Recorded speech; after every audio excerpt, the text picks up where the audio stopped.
Hello guys, ഇന്ന് നമ്മൾ ഉണ്ടാക്കാൻ പോകുന്നത് ഫ്രഞ്ച് ഫ്രൈസ് ആണ്. അതിന് ആവശ്യം വേണ്ട സാധനങ്ങൾ: പൊട്ടറ്റോ, സോൾട്ട്. പൊട്ടറ്റോ നമ്മൾ ചെറിയ സ്ട്രൈപ്സ് ആയിട്ട് അരിഞ്ഞെടുക്കണം.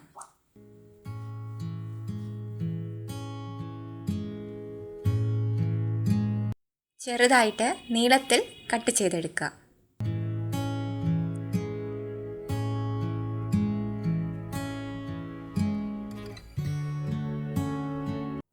എത്രത്തോളം ചെറുതാക്കാൻ പറ്റുമോ അത്രയും ചെറുതാക്കാൻ ശ്രമിക്കുക. എന്നിട്ട് അരിഞ്ഞു വെച്ച പൊട്ടറ്റോ നമ്മൾ ഒരു പാൻ എടുക്കണം. ആ പാനിലോട്ട് വെള്ളം നിറച്ചിട്ട് ആ വെള്ളം ചൂടാക്കാൻ വെച്ചിട്ട് ആ വെള്ളത്തിൽ നമ്മൾ അരിഞ്ഞു വെച്ച പൊട്ടറ്റോ മാറ്റണം. അതിന് മുന്നേ നമ്മൾ കുറച്ച് സോൾട്ട്, നോർമലിനും കുറച്ചും കൂടെ കൂടുതലായിട്ട് സോൾട്ട് അതിലേക്ക് ആഡ് ചെയ്യണം.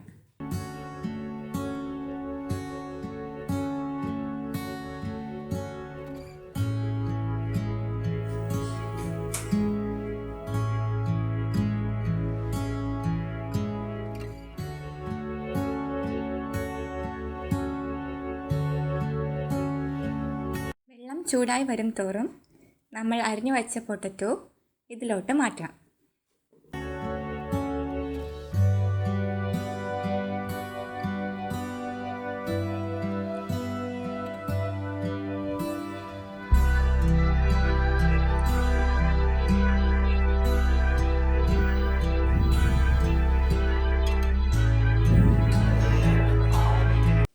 എന്നിട്ട് അതിനെ ഇളക്കി കൊടുക്കുക.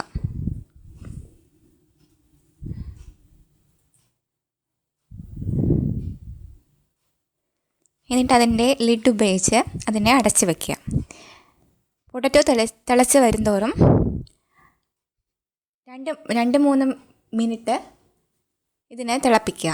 എന്നിട്ട് തിളച്ച പൊട്ടറ്റോ അതിൻ്റെ വെള്ളം ഊറ്റിയെടുക്കാൻ വേണ്ടി നമ്മൾ ഒരു അരിപ്പ് ഉപയോഗിച്ച് അതിൻ്റെ വെള്ളം ഊറ്റിയെടുക്കണം.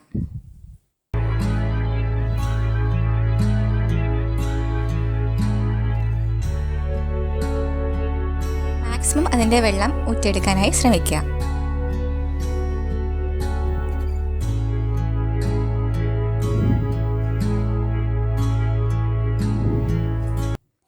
ഒരു പാത്രത്തിൽ ടിഷ്യൂ പേപ്പർ വയ്ക്കണം. എന്നിട്ട് ഈ ടിഷ്യൂ പേപ്പറിൻ്റെ മുകളിലായിട്ട് പൊട്ടറ്റോ നമ്മളതിൻ്റെ വെള്ളം മൊത്തം വൈപ്പ് ചെയ്തെടുക്കാൻ വേണ്ടിയിട്ട് ആണ് ഈ ടിഷ്യൂ പേപ്പർ ഉപയോഗിച്ചിരിക്കുന്നത്.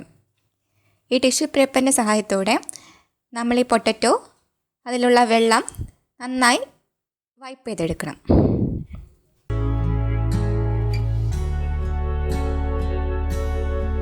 ടിഷ്യൂ പേപ്പർ കിട്ടിയില്ലെങ്കിൽ ഒരു തുണി ഉപയോഗിച്ചാലും മതിയാവും.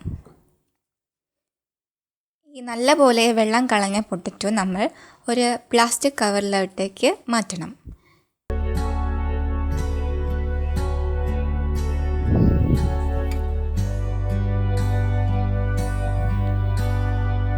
കവറിലോട്ട് മാറ്റിയതിനെ ഫ്രിഡ്ജിൽ വയ്ക്കുക.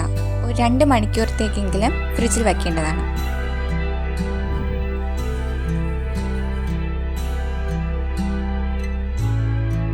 ഫ്രിഡ്ജിൽ നിന്നും എടുത്ത പൊട്ടറ്റോ നമ്മൾ ഒരു ചീൻചട്ടിയിൽ വച്ച് എണ്ണ വച്ചിട്ട് അതിലേക്കിടണം. എണ്ണയിലോട്ട് പൊട്ടറ്റോ ഇട്ട് നല്ലപോലെ വറുത്തെടുക്കണം. ഒരു ഗോൾഡൻ ബ്രൗൺ കളറാകും വരെ നമ്മളതിനെ വറുത്തെടുക്കേണ്ടതാണ്.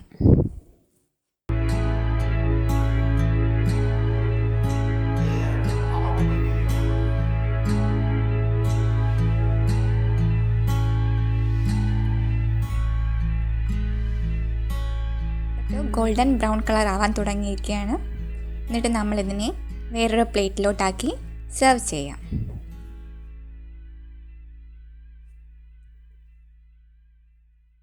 ഫ്രഞ്ച് ഫ്രൈസ് റെഡി ആയിരിക്കുകയാണ്. Thank you for watching.